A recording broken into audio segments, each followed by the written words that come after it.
నమస్తే, welcome to Leo news.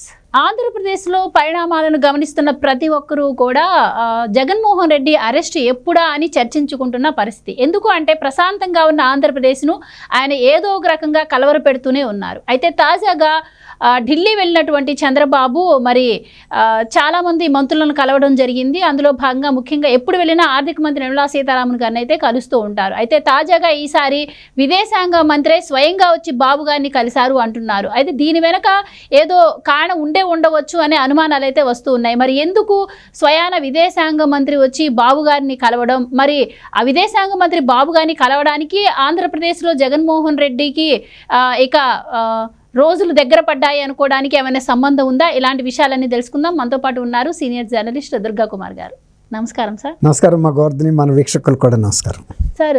Chandrababu గారు ఢిల్లీ ఎప్పుడు వెళ్ళినా కూడా రాష్ట్రానికి కావాల్సిన నిధులు రాష్ట్ర అభివృద్ధి కోసం ఏం చేయాలి అన్న దానిపైన చర్చలు నడుస్తూ ఉంటాయి సార్. ఆయన వెళ్ళినా కూడా ఇటు అమిత్ షా గారిని లేకపోతే ప్రధానమంత్రిని, ఆర్థిక మంత్రి నిర్మలా సీతారామన్ గారిని కలుస్తూ ఉంటారు. అయితే ఈసారి కొత్తగా విదేశాంగ మంత్రి వచ్చి చంద్రబాబు గారు ఇంటికి వచ్చి మాట్లాడి వెళ్ళారు అంటున్నారు. అసలు దీని వెనుక కారణం ఏమై ఉంటుంది? అండ్ ఇంకొక మాట కూడా వినిపిస్తుంది, దీని వెనుక మరి జగన్మోహన్ రెడ్డి గారి అరెస్ట్కి ఏమన్నా కారణం ఉండే అవకాశం ఉందా అన్న వాదన కూడా వస్తుంది. సో అసలు ఉంటుందంటారా ఆ రకంగా అవకాశం? మీరేం చెప్తారు? ఆయన ఎందుకు వచ్చి కలిశారంటారు? ఇప్పుడు మీరు అన్నట్టు ఇది కొంచెం ఆంధ్రప్రదేశ్లో అయితే ప్రకంపనలు సృష్టిస్తుందమ్మా. సపోజ్ ఊళ్ళల్లో ఒక పోలీస్ వచ్చాడు అనుకోండి, మామూలు వాళ్ళు పెద్దగా రియాక్ట్ అవ్వరు. సపోజ్ అప్పటికే ఒక నేరం చేసిన వ్యక్తి ఉన్నాడు అనుకోండి, అతను ఏమనుకుంటాడు, భయపడి పరిగెత్తాడు, అతను నా కోసమే వచ్చాడని. ఇప్పుడు అట్లాంటి పరిస్థితే కనపడుతుంది ఆంధ్రప్రదేశ్లో. ముఖ్యంగా వైఎస్ఆర్సీపీ శ్రేణులు పెద్ద పట్టుకోవట్లేదు, నాయకులు కలవరపడుతున్నారు. ఏదన్నా జయశంకర్ గారు కలిశాడు అంటే బహుశా ఏదో తీవ్రమైన అంశమే చర్చ జరిగి ఉంటుంది. అందులోనూ ఇప్పుడు జగన్మోహన్ రెడ్డి గారి పాస్పోర్ట్కి సంబంధించి కూడా సీజర్ కూడా చేయొచ్చేమో, ఎందుకంటే ఆయన మీద చాలా తీవ్రమైన ఆర్థిక నేరాలు, కేసులు ఉన్నాయి.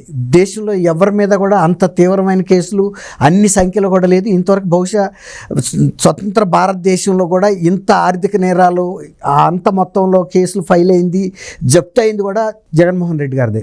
అందులో ఈయన ఏమన్నా పారిశ్రామికవేత్త, లేకపోతే కొన్ని వందలేళ్లగా వీళ్ళు ఏమన్నా పారిశ్రామికవేత్తలు అంటే అది కూడా కాదు. కేవలం ఒక 5 సంవత్సరాలు రాజశేఖర రెడ్డి గారి ప్రభుత్వ టైంలో ఇతను క్విడ్ ప్రోకో ద్వారా సంపాదించిన కేసులే కావటం వలన వీటి మీద ఇన్ని సిబిఐ కేసులు కానీ, ఈడీ కేసులు కానీ ఫైల్ అవ్వడానికి అవకాశం వచ్చింది. ఎందుకంటే ఇవంతా కూడా మనీ లాండరింగ్ ద్వారా జరిగినాయి. విదేశాలకు డబ్బులు పంపటం, అక్కడి నుంచి మళ్ళీ తెప్పించడం, ఇవన్నీ సూట్ కేస్, బ్రీఫ్ కేస్ కంపెనీలు. తర్వాత క్విడ్ ప్రోకో అన్న వర్డ్ కూడా గతంలో ఎప్పుడు కూడా ఇంతవరకు ఈ భారతదేశంలో ఎక్కడ వినలా.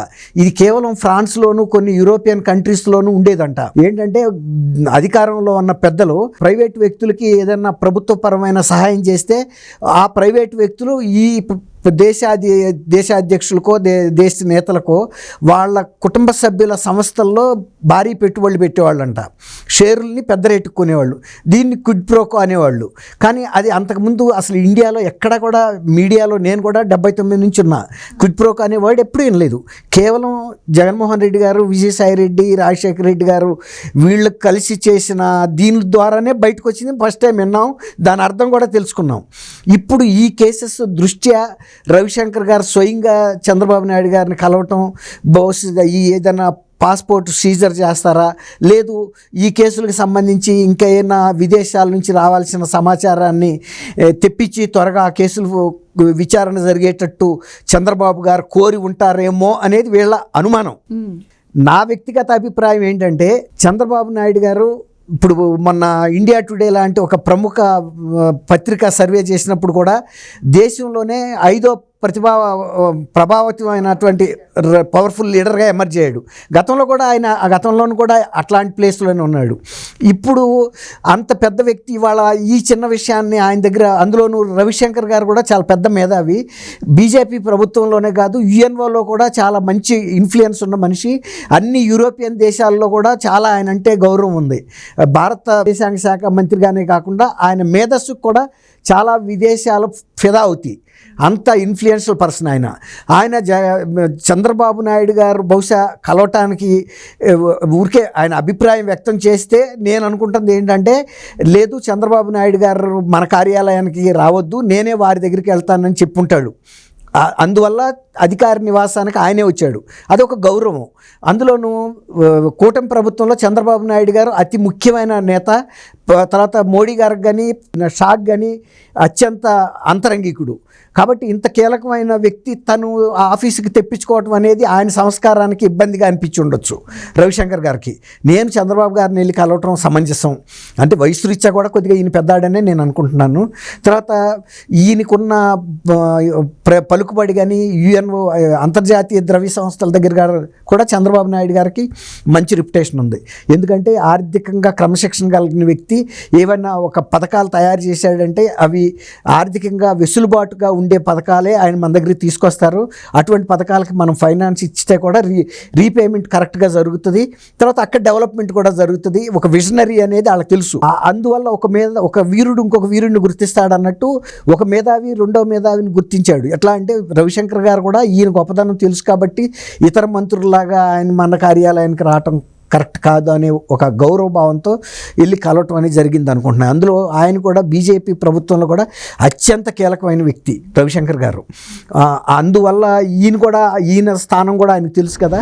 నిన్న నేను అనుకోవటం ఏంటంటే కొన్ని విదేశీ బహుళజాతి సంస్థలు ఆంధ్రప్రదేశ్లో పెట్టుబడులు పెట్టడానికి కొంత ఆసక్తి కనపరిచినాయి. కొంత ప్రిలిమినరీ టాక్స్ కూడా జరిగినాయి. అయితే నేను అనుకుంటున్నది ఏంటంటే రవిశంకర్ గారు చాలా ఇన్ఫ్లుయెన్షియల్ పర్సన్ కాబట్టి అక్కడ హై కమిషనర్స్ని పంపి అంబాసిడర్స్ని పంపి ఆయా సంస్థల సీఈఓలతో మరికొంత ఇనిషియేషన్ చేయించి దాన్ని ఫాలో అప్ చేయించడానికి బహుశా వీరిని అడుగుంటారని నేను అనుకుంటున్నాను. టెస్లా అలాంటి సంస్థలు ఉన్నాయి. అప్పుడు టెస్లా కూడా ఇక్కడ ఇంట్రెస్ట్ చూపిస్తుంది. అలాంటి అనేక సంస్థల్ని చంద్రబాబు నాయుడు గారు వ్యక్తిగతంగా కూడా ఐడెంటిఫై చేసి ఒక వ్యక్తిగతమైన ఆహ్వానాన్ని గౌరవభావంగా పంపాలి.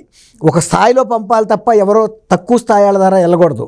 ఆహ్వానం అనేది హై లెవెల్ అంబాసిడర్స్ ఉంటారు కదా, హై కమిషనర్స్, వాళ్ళు వ్యక్తిగతంగా ఆయా సంస్థల అధిపతులను పిలిపించుకోవచ్చు. లేదు రవిశంకర్ గారి లాగా మనం వాళ్ళని పిలిచే కన్నా మనమే అక్కడికి వెళ్ళి కలవటం మంచిదనే ఉద్దేశం మీద ఆయా సంస్థల సీఈఓల్ని స్వయంగా కలిసినప్పుడు ఆ సీఈఓలు కూడా ఫీల్ అవుతారు. హై కమిషనర్ గారే మన దగ్గరికి వచ్చి అప్పుడు ఆ భారత ప్రభుత్వం తరపున ఇలాంటి ఆహ్వానం ఇచ్చారు కాబట్టి దీని మీద మనం కూడా స్పందించాలని ఒక్కసారి కనుక చంద్రబాబు నాయుడు గారితో కాంటాక్ట్లో కనుక ఏదైనా సంస్థ వస్తే వెనక్కి వెళ్ళే సమస్య ఉండదు. ఎందుకంటే వాళ్ళు అర్థం చేసుకోగలుగుతారు ఈ ప్రభుత్వం యొక్క డైనమిజాన్ని, వీళ్ళకుండా విజన్ అర్థం చేసుకోగలరు. తర్వాత వీళ్ళు ఇస్తున్న ఇన్సెంటివ్స్ని వాళ్ళు ఆస్వాదిస్తారు, అట్రాక్ట్ అవుతారు. మీరు చెప్తున్నట్టు కేవలం అభివృద్ధి కోసమే చంద్రబాబు గారు ఢిల్లీ వెళ్ళడం, ఆ రకంగా చర్చలు జరపడం, కొన్ని నిధులు తీసుకురావడం కూడా జరుగుతుంది. గతంలో మనం చూసాం జగన్మోహన్ రెడ్డి గారు వెళ్ళిన ప్రతిసారి ఆయన కేసుల గురించో లేకపోతే అవినాష్ రెడ్డి గారి కేసుల గురించో మాట్లాడడానికే ఢిల్లీ వెళ్ళారు అని చెప్పి. ఆయన టైంలో ఆంధ్రప్రదేశ్కి ఎక్కువ నిధులు వచ్చిన పరిస్థితి కూడా మనం చూడలేదు. కానీ మరి ఇంత అభివృద్ధి జరుగుతున్నా కూడా ఇప్పుడు దీనన్నింటినీ కాదని ఇదిగో నన్ను అరెస్ట్ చేయడానికి వీళ్ళతో చర్చలు జరిపారు, వాళ్ళతో చర్చలు జరిపారు అని చెప్పి వైసీపీ ప్రచారం చేస్తూ ఉంది. అంటే అంత తొందరగా ఉందా జగన్మోహన్ రెడ్డి గారికి అరెస్ట్ కావడానికి అని చెప్పి కూడా, లేకపోతే ఇంత భయపడుతున్నారా అని కూడా వినిపిస్తోంది మాట. అవును, ఇప్పుడు తప్పు చేసినాడు ఖచ్చితంగా భయపడతాడమ్మా. ఎంత పెద్ద తప్పు చేస్తే అంత పెద్దగా భయపడతారు. ఇప్పుడు మీరు అన్నట్టు వాళ్ళు ఆ కలవరపట్టంలో తప్పేం లేదు. ఎందుకంటే వాళ్ళు చేసినటువంటి ఘోరమైనటువంటి ఫైనాన్షియల్ అఫెన్సెస్ అంత తీవ్రంగా ఉన్నాయి కాబట్టి ఇది విదేశాంగ శాఖ దృష్టికి వెళ్ళి ఉంటుంది. ఆయన ఈ వీసాని పాస్పోర్ట్ని సీజ్ చేయిస్తారు, ఇవన్నీ వాళ్ళు అనుమానిస్తారు. కానీ వెళ్ళింది చంద్రబాబు గారు, అక్కడ వచ్చింది రవిశంకర్ గారు. ఒక అర్జునుడు కృష్ణుడు కలిస్తే ఏ స్థాయిలో సంభాషణ ఉంటుందో ఆ స్థాయిలో ఉంటుంది తప్ప చిన్న స్థాయిలో ఎక్కడో కురుక్షేత్రంలో ఇద్దరు సైనికులు కలిసి మాట్లాడుకున్న స్థాయిలో అది ఉండదు.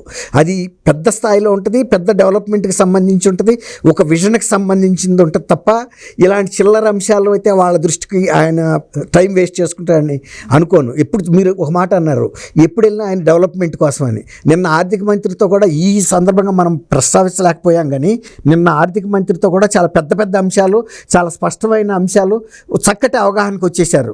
మీ తరపున మేము అన్నిటి కూడా చూస్తాము. ఈయన చెప్పింది కూడా అమరావతి దీని గురించి, తర్వాత పోలవరం ప్రాజెక్ట్ గురించి, హెచ్పిసిఎల్, తర్వాత కొన్ని రైల్వే లైన్స్, కొన్ని నేషనల్ హైవేస్కి సంబంధించిన ఫండింగ్కి సంబంధించి ఇంకా ఇతర అంశాలు, ఇంకా మేజర్ అంశాలు కూడా ఆయన మనసులో ఉన్న అంశాలని ఆమె ముందు పెట్టినప్పుడు కూడా అన్ని పథకాలకు కూడా మేము మీ వెనకాల ఉంటాము, మీకేమి ఇబ్బంది రానివ్వము, ఏమైనా నిబంధనలు అవసరమైతే కూడా కేంద్ర ప్రభుత్వం మీ రెస్క్యూకి వస్తుంది అన్నంత హామీ ఇచ్చినట్టు కూడా తెలిసింది.